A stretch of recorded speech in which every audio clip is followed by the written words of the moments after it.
Hi, this is Joshua, your trusted dream home finder here in the South. Today, nandito tayo sa The Park Place Village. This is along Aguinaldo Highway and it has a fast access sa Daang Hari if you're going to Alabang, Makati, and BGC. Sobrang lapit din ito sa Vermosa and sa Lasal. It has a lot area of 180 square meter with a floor area of 256 square meter. It has 4 bedroom, 4 toilet and bath, and 2-car garage. So, complete turnover na to guys. So, tara, pasok tayo.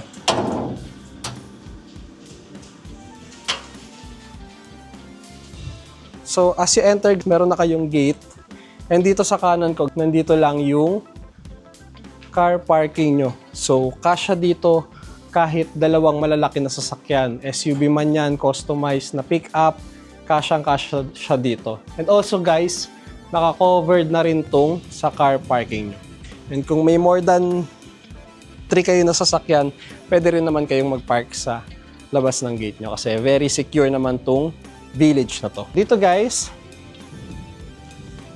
you have your access papunta sa kitchen area nyo, but dito sa kaliwa is your access papunta sa laundry area and yung service area. So dito guys is your main door papunta sa living and dining area nyo or sa main house nyo. So dito naman, check muna natin guys, pakita ko sa inyo.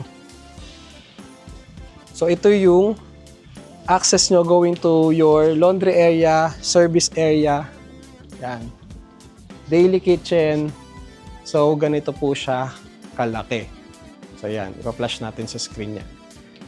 Naka-ano na rin dito yung faucet nyo para kapag magdidilig kayo, ready na siya. Check naman natin yung loob na ng property.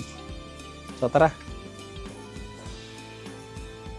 So as you enter guys, you have your solid na pinto dito and stainless steel yung handle natin dito. So tara. So upon entry guys, you will be greeted dito sa open layout nyo na living area. Tapos sa right side ng pinto, nandito yung staircase nyo papunta ng second floor. So ang ganda lang ng pagkaka-layout dito no guys. Sobrang linis ng layout. Tapos ang luwag na guys. Okay? So kasyang-kasya dito yung mga malalaking sofa. And dito yung mga console nyo sa television. Tapos dito yung sofa. Kahit pa L-shape kaya dito.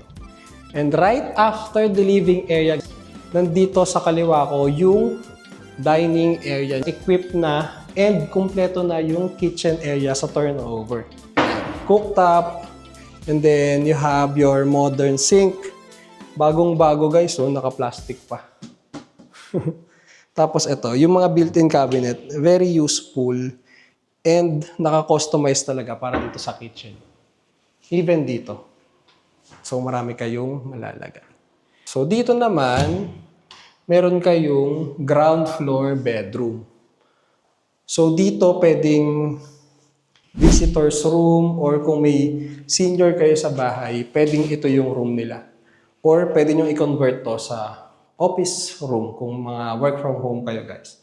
And then ang maganda dito is meron kayong sariling toilet and bath. Sharing siya dun sa may living area, common. So yan. And also guys, meron din kayo ditong built-in cabinet na para sa mga damit. Ayan. So yun. Tara. So dito naman, ito yung access papuntang service area or sa laundry area nyo. So napakalawak na to, no? Dito yung daily kitchen nyo. Pwede kayo magluto. Kompleto na. And ito yung faucet pag maglalaba kayo sa washing machine. Pero sarado na naman natin.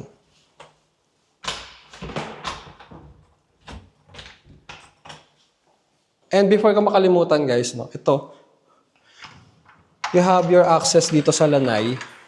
Papunta to sa car parking. So naka-sliding door na rin siya.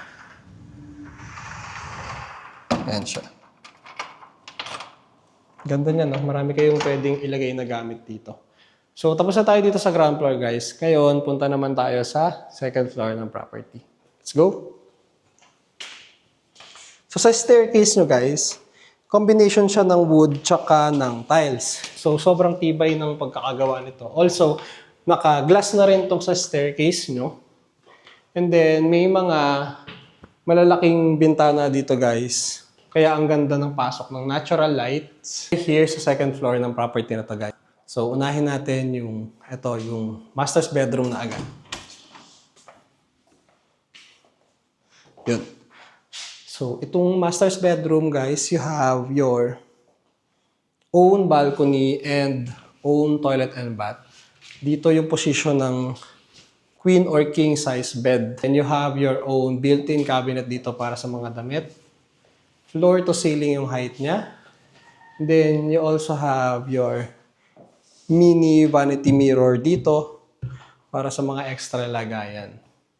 And then, you have your own balcony na sobrang modern na yung design kasi naka-glass na rin siya. Tempered glass and stainless steel para hindi siya madaling mabulok kasi nababasa nga siya ng ulan outdoor. And then, parang matte finish yung mga ginamit na texture ng paint dito. No? And then, you have your lamp. So, ang ganda mag-chill dito sa gabi. And then, pwede rin kayo maglagay dito ng mini outdoor chair. Gusto nyo maupo-upo or mag-relax dito. So, yan. Tara. So, dito sa master's bedroom, you also have ni bathtub dito. So, ang ganda. Kompleto siya. And then, full size na shower enclosure, toilet, and then modern sink.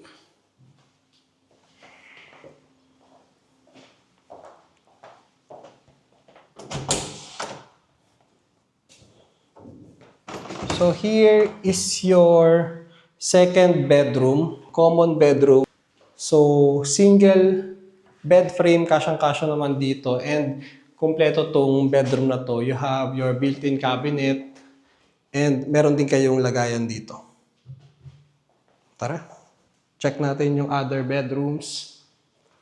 So dito naman, guys, is your common toilet and bath sharing sa dalawang kwarto.